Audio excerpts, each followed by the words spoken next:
How to join binding ends. Well, it all starts at the beginning. So I have my binding all made up here. It's 2.5-inch strips sewn on the diagonal together and then folded in half, pressed. And then I start my binding with a squared off end and I fold it back 2.5 inches because that's what the width of my binding is.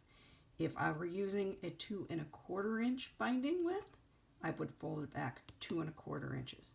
But since I'm doing 2.5, I fold it back 2.5. And then I'm going to pin it in place.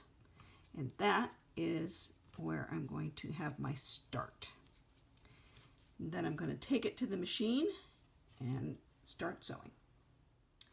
When I start stitching the beginning of my binding on, I start approximately 6 inches from the top. So that brings me down to about right here. So this is where I'm going to start. Put it underneath the machine. I use a open toe foot and I have my machine set to a little bit more than 1/4 inch seam allowance. I like that a little bit better than a quarter. And I'm going to just start stitching here. And I'll stop at the corner and show you how I do a corner.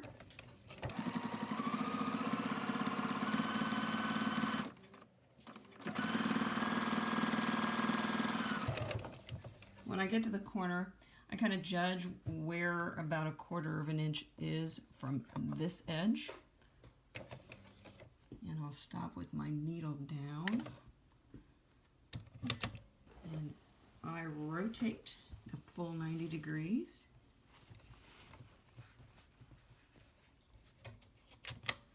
Lining up my foot with the edge over here, and then I back stitch straight off the back. Pull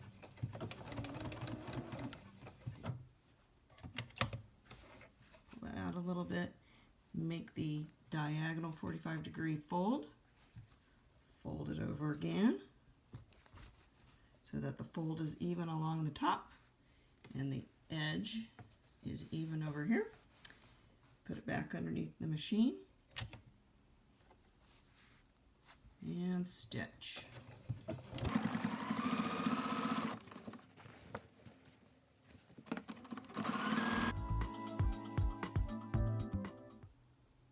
I have my binding all stitched on and I've come back around to the beginning.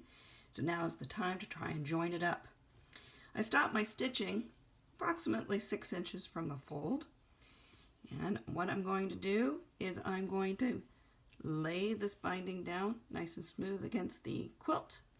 And then I am going to cut right at the fold point. Scary, isn't it? I also like to shorten it just a little bit. That way I can make sure that I have a nice snug fit. If you end up leaving more than 6 inches on both ends, that allows for more room for error and you'll end up having bulk at the end. So let's go ahead and go to the stitching. Alright, to join our binding ends, we're going to take the top piece that's not folded and we're going to lay it with the wrong side down, just like this. We're going to unpin the first piece. I'm going to scrunch up our quilt a little bit so it all meets up, and we're going to lay that on top of the other piece, right sides together. Alright, and what we're going to do is match up this top edge and this side edge, and then we're going to stitch from the corner to the corner underneath. I eyeball it. If you need to, draw a line. We'll get that done.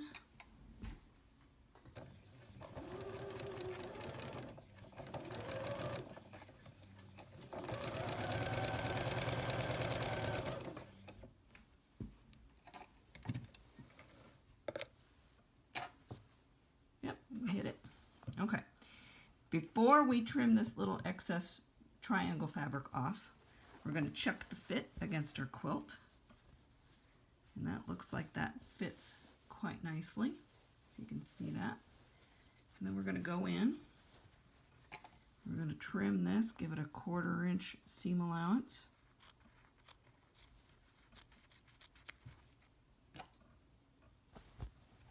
And then we're going to lay that flat, give it a little finger press in one direction, and then fold it over, and resume stitching the binding down to the quilt.